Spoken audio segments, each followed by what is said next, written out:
a crook. You do not loot a company and put the funds in an offshore account without some sort of problem. And Romney's not exactly the cleanest turkey on two legs. Right. Now, I have heard rumors that the money has been moved back to the States. Whether that's true or not, I don't know. But the foreign accounts these people hold are going to be forfeit largely simply because they have stolen the money in one form or another, be that a legal theft or not. A lot of the times you'll hear the statement, what's legal ain't lawful and what's lawful ain't legal, and you go ring around the rosy on that forever. So basically, Romney, he might be leading in the polls and whatnot, but if you want to pick a candidate and write him in who would at least perform a good portion of what is needed, I would pick on Ron Paul. Now, the problem with this is that the things that I've been speaking about are to take place before the election. So we may not have that election at the same time that we are used to having it. Right. Well, I've heard he may be at least in charge of the Senate by what I'm being told.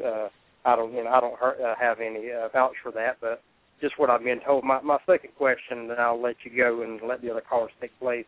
My wife has been real sick here lately. I mean, real sick. She has Crohn's disease, which I think is a fake disease. I think it's something that has to do with maybe food that is poison or water or milk, whatever you want to call it.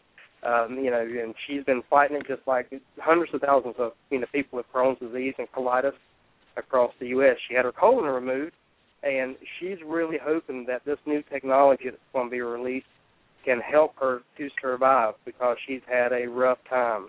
And I'm just wondering what your personal opinion, or if you know any more that you can share with me on that. There are several things coming out presently, and they're just now coming out that supposedly address this. My suggestion would be go to the freedomreigns.us website and look up Will Spencer. He may be able to help you with the problems. I'm not sure of that, and I don't make guarantees for somebody else's stuff. Now, I do take his products, and I'll tell you that they do work a lot better than anything I've ever had in my life. So that's my recommendation in terms of that. If he knows something that can help, then by all means, listen to what the man has to say. He does an excellent job. Okay? Very good. Thank you, Drake. Appreciate you, and keep your head up, and we're here behind you, bud. Thanks. Okay. Our next caller is Sheridan from area code 541. Sheridan? Yes, hello. Can you hear me okay? Yes. Hey, Drake. I just want to say what the previous gentleman said. We're behind you. We appreciate you being the voice for this. I know there's not a lot you can say a lot of the times, but we sure appreciate what you can say. It's been a real encouragement to me and my group. So today I'm calling. I run a small tech business, and I also have a small investment group that I use as I encourage everybody to be, proactive, with regard, raising awareness and being a part of the solution as much as people are willing to anyway. But this group is based on an investment called the Iraqi dinar. I know you've gotten questions about this in the past.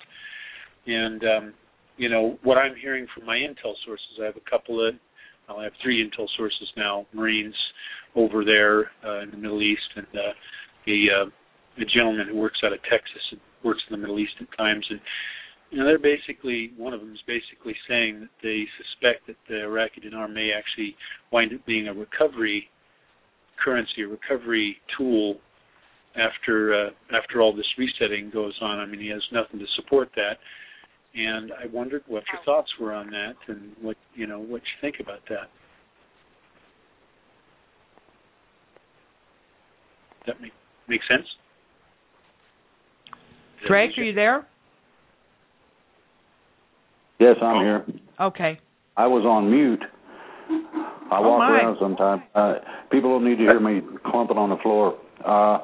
Quite simply, as I understand it, the currencies are all going to be reevaluated at the same time. So Hopefully in the next few weeks. And I don't know when, and I don't know the level at which any particular currency is going to be valued.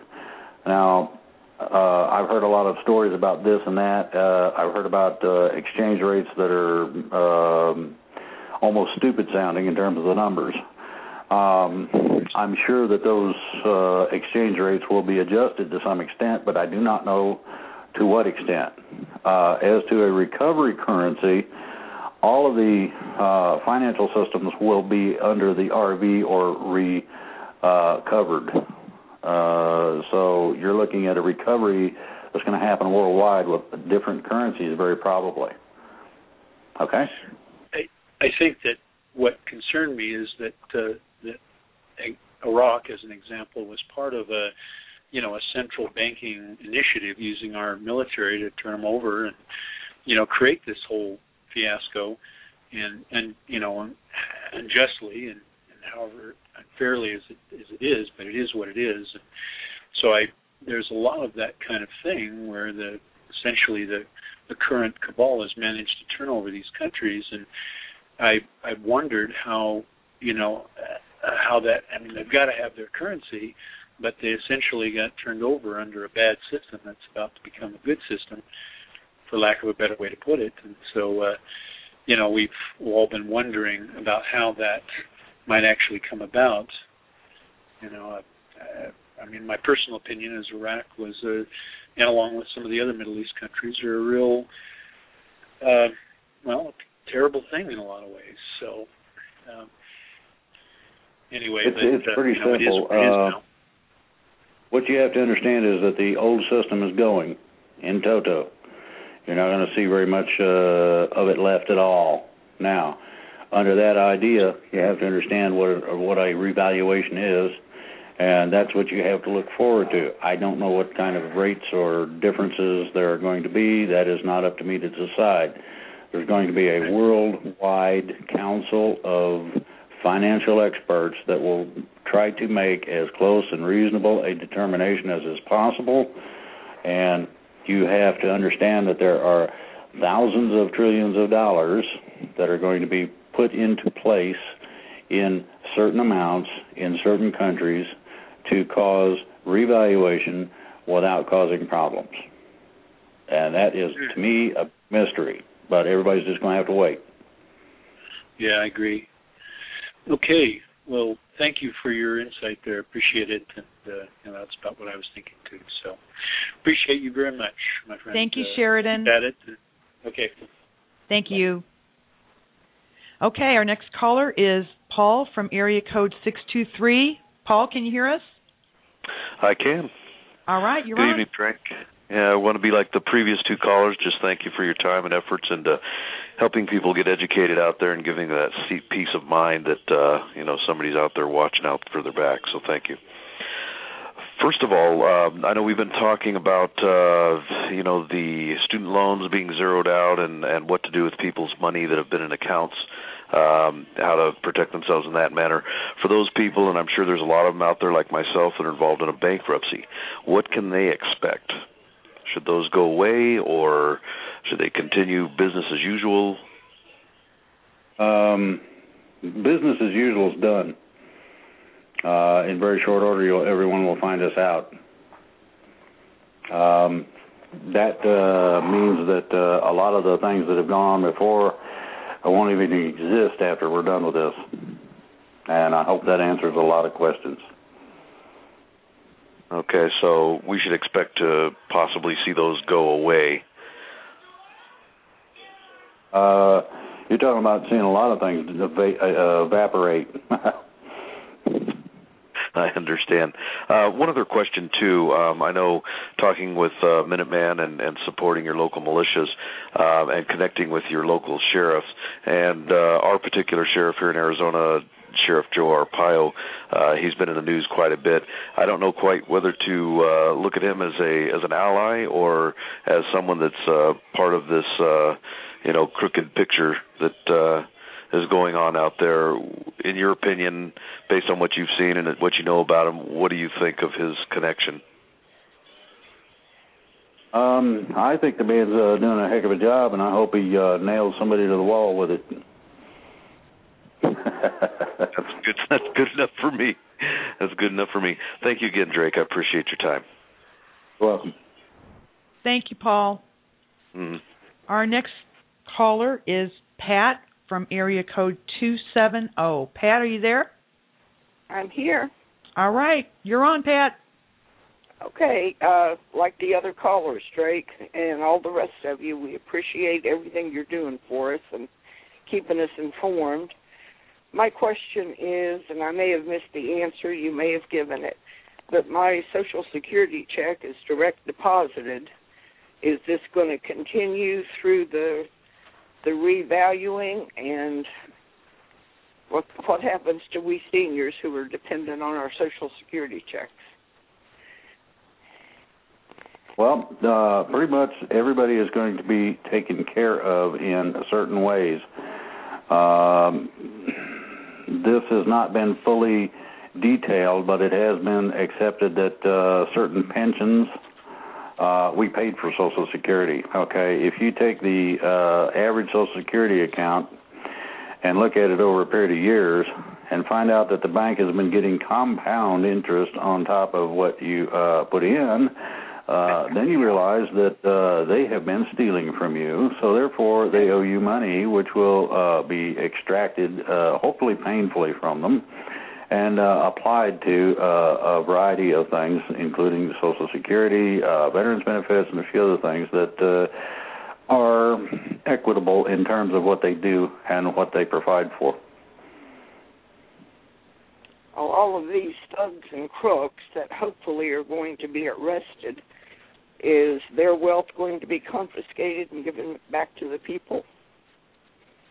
Exactly. They're going right down to the nubbins. You're liable to see fat bankers sitting on the curb in their underwear.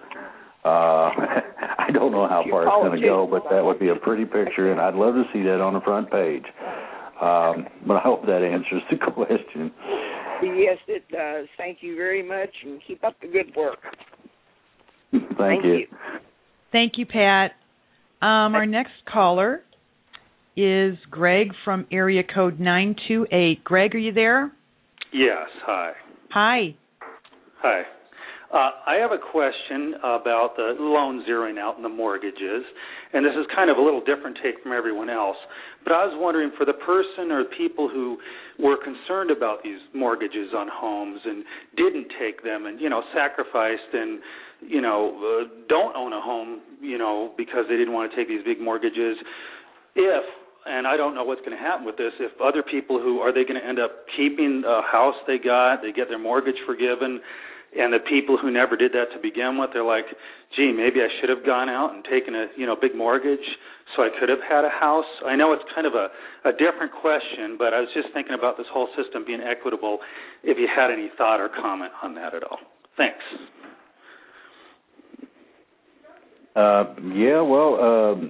The situation is simple. The people who are in an equitable situation will continue so, only without the bills. People who did not or have not involved themselves will find that their credit signature, which is a certain valuation that you have as well with the collateral accounts, will buy you a lot of things. If a home is one of the things on the horizon, then you could very well afford one. Now, the other part of this is, or the other leg of this is, goes to productivity. You have to understand that people are more productive when they make more money for what they do generally. Now, that does not mean a welfare handout or anything of that nature. What it means is that if you're rewarded for what you do, and the reward continues to build according to what you're doing, then your productivity generally follows the money. As the money goes up, so does your productivity. There are limits to that, but not as much as people think. You can only do so much physical or mental labor within a certain period of time. When you reach the crown, that would be, or the top, but that would be your maximum in terms of what you're going to make.